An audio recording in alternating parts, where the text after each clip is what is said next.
वरिष्ठ कवि ज्ञानेन्द्र खतिवडालाई बद्रीनारायण प्रधान स्मृति पुरस्कार 2026 प्रदान गरिने।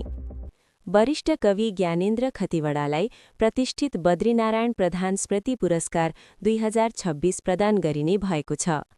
बद्रीनारायण प्रधान स्मृति प्रतिष्ठान डुवर्सका सचिव रूपेश शर्माले आज जारी गरेको प्रेस विज्ञप्ति मार्फत उक्त जानकारी दिएका हुन्।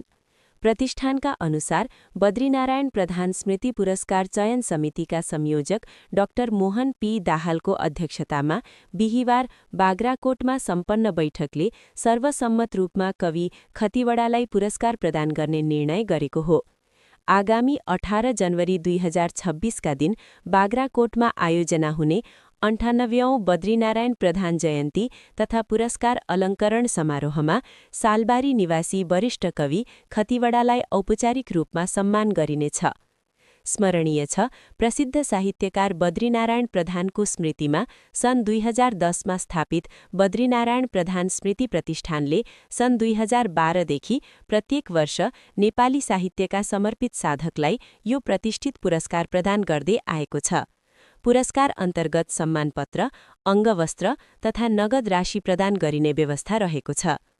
विक्रम सम्वत 2011 साल पुस 25 गते सुकना नजिक सालबारीमा माता यशोदा घिमिरे र पिता जयप्रसाद खतिवडाको कोखबाट जन्मिएका कवि खतिवडाले प्रारम्भिक शिक्षा दार्जिलिङस्थित स्कट मिशन स्कुल सिंहमारी फाटक स्कुलबाट प्राप्त गरेका हुन्। उनले म्युनिसिपल बोइज हाई स्कुलबाट स्कुल फाइनल गरी प्राइभेट रूपमा प्री युनिभर्सिटी र बीए अध्ययन पूरा गरे। पछि दार्जिलिङकै रामकृष्ण बीएड कलेजबाट बीएड उत्तीर्ण गरे भने सन् 1984 मा उत्तर बङ्गाल विश्वविद्यालयबाट नेपाली विषयमा स्नातकोत्तर एमए अध्ययन सम्पन्न गरेका हुन्। सन् 1973 मा इलाम बसाइँका क्रममा सौगात पत्रिकामा प्रकाशित कविता देवकोटाबाट साहित्यिक यात्रा थालेका खतिवडाले त्यही समय थुङ्गा पत्रिकाको सम्पादन समेत गरेका थिए। सिलगढीमा लामो समय शिक्षण पेशामा संलग्न रहँदै उनले करिब 37 वर्ष अध्यापन सेवामा बिताए। डाक्टर आइबी थापा उच्चतर माध्यमिक विद्यालय सिलगढीमा सन् 1978 देखि 2015 सम्म अध्यापन गरेपछि हाल अवकाश प्राप्त जीवन बिताइरहेका छन्। कवि खतिवडाका हालसम्म प्रकाशित काव्यकृतिहरूमा खस्नै लागेको उज्यालोमा 1995 र ऐना अघिल्तिर 2023 उल्लेखनीय छन्। उनका कथा, निबन्ध तथा सृजनाहरू समकालीन, कादम्बरी लगायत प्रतिष्ठित साहित्यिक पत्रिकाहरूमा प्रकाशित हुँदै आएका छन्। हाल उनको एउटा कथा संग्रह प्रकाशनको तयारीमा रहेको बताइएको छ। साहित्यिक वृत्तमा चिन्तनशील सर्जकका रूपमा परिचित खतिवडाले नयाँ पुस्ताका स्रष्टालाई निरन्तर प्रोत्साहन गर्दै आएका छन्।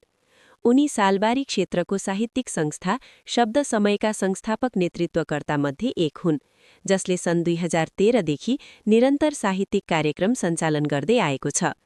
पुरस्कार चयन समितिका संयोजक डाक्टर मोहन पी दाहालले प्रतिक्रिया दिँदै भने, ज्ञानेन्द्र खतिवडा सोचेर लेख्ने सर्जक हुन्। कम लेख्छन् तर गहिरो लेख्छन्। उनको लेखनमा वैचारिक गाम्भीर्य र साहित्यिक परिपक्वता स्पष्ट देखिन्छ। यसैगरी डुवर्स नेपाली साहित्य विकास समितिका महासचिव रबिन खवासले खतिवडाको सृजनशील उचाइ, निर्भीक अभिव्यक्ति र गहन साहित्यिक योगदानलाई स्मरण गर्दै यो सम्मान पूर्णतः योग्य रहेको टिप्पणी गरेका छन्।